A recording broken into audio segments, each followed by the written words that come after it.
Russian forces have broken through the border and opened a new front. The fate of Velyka Novosilka has been decided.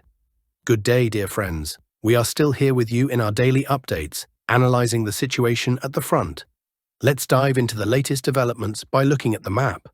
We'll start from the south, move north, and finish with the most critical and new section of the front. Yesterday, Russian forces crossed the border with Ukraine in a new area, which will be fascinating to follow, but let's take it step by step. Some Ukrainian sources still claim that Vovka is under the control of the armed forces of Ukraine. However, a video has already surfaced showing a Russian flag raised in the village. Moreover, yesterday, Mariana Bezuglaya was reportedly in a panic over this, questioning how the village was surrendered almost without a fight in just one day. She even answered her own question, stating that the armed forces of Ukraine simply fled, something I mentioned to you yesterday. There was no actual battle for Vovka.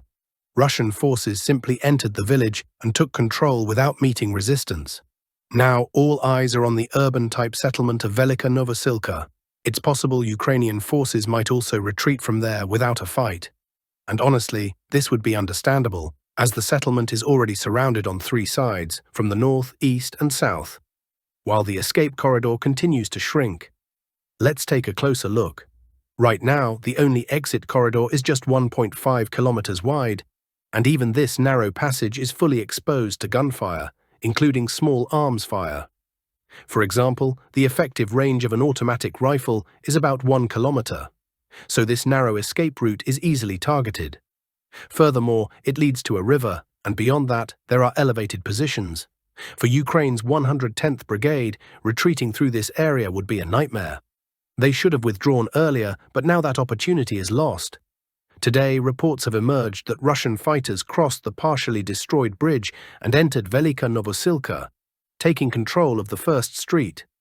Additionally, Russian forces from the northern part of Velyka Novosilka are pressing into the grey zone, significantly reducing it and moving closer to the settlement. The encirclement around the town is tightening, with advances reported from Novokomar towards Novocherevati. Russian forces have moved very close to the settlement.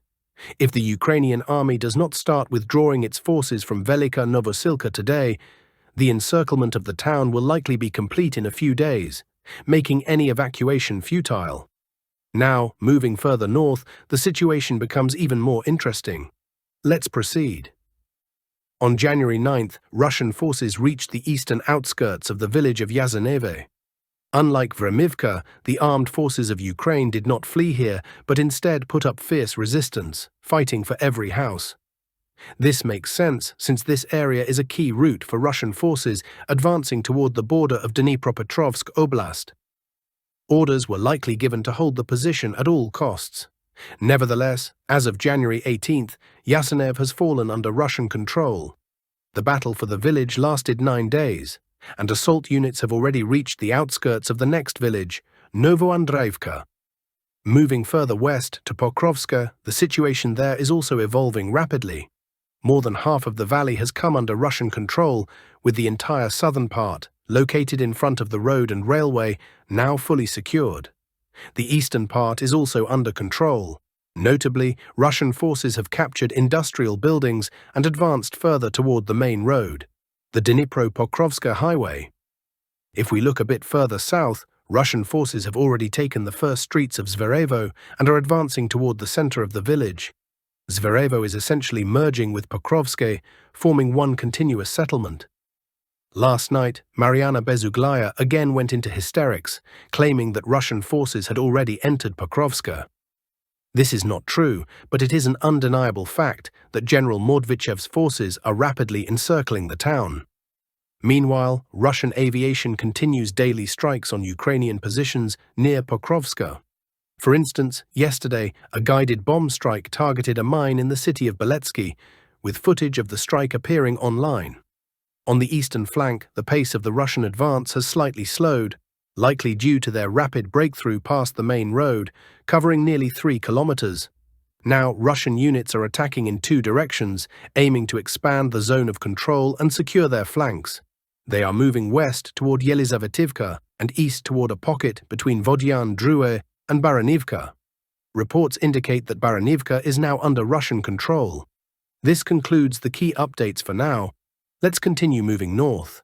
Toretsk. There are no changes here. The assault on the mine is ongoing, a complex and lengthy process. I believe the situation's final resolution will likely come closer to the end of January. Chasiv Yar. I covered this yesterday. The main efforts are focused on the northern part of the town, particularly in the residential area, as well as the center near the refractory plant workshops, advancing toward the multi-story housing blocks.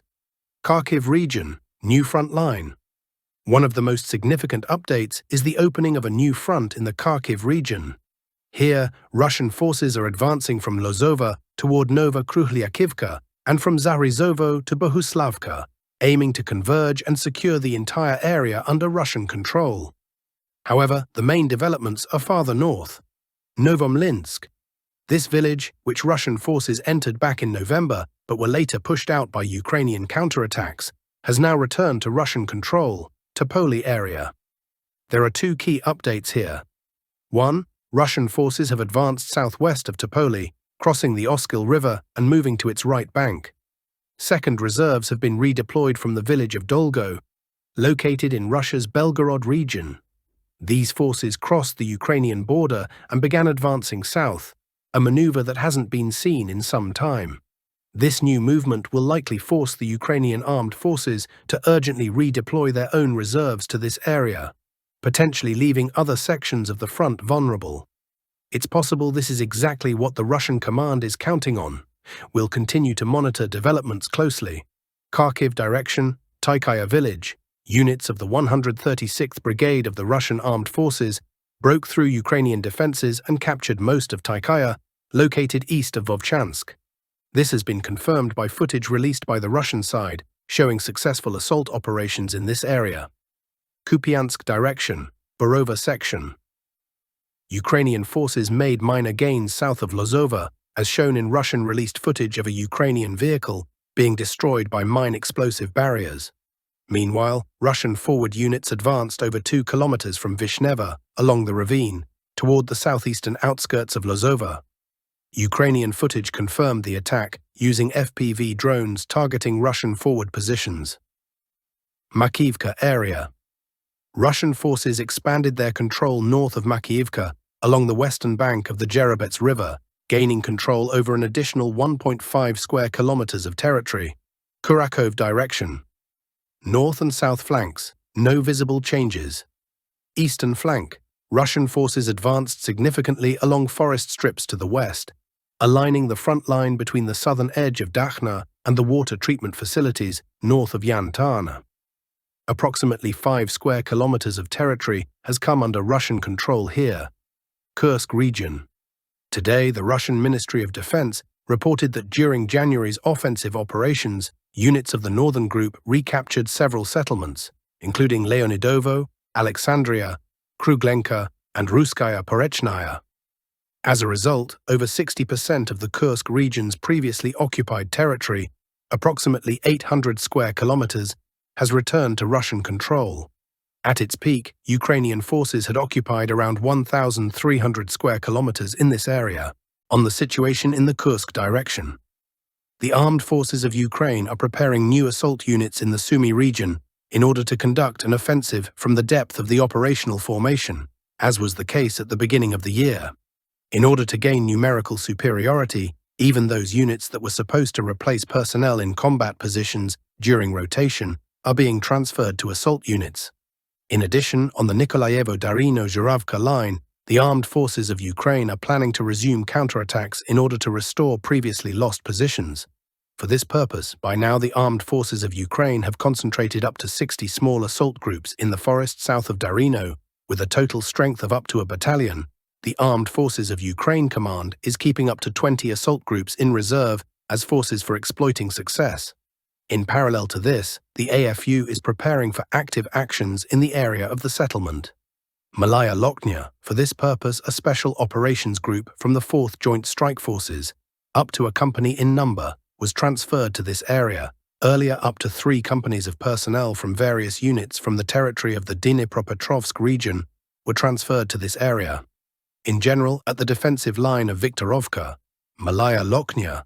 The armed forces of Ukraine now have forces numbering up to 4,000 people, which indicates the extreme importance of this defensive node. The enemy will hold this line at any cost.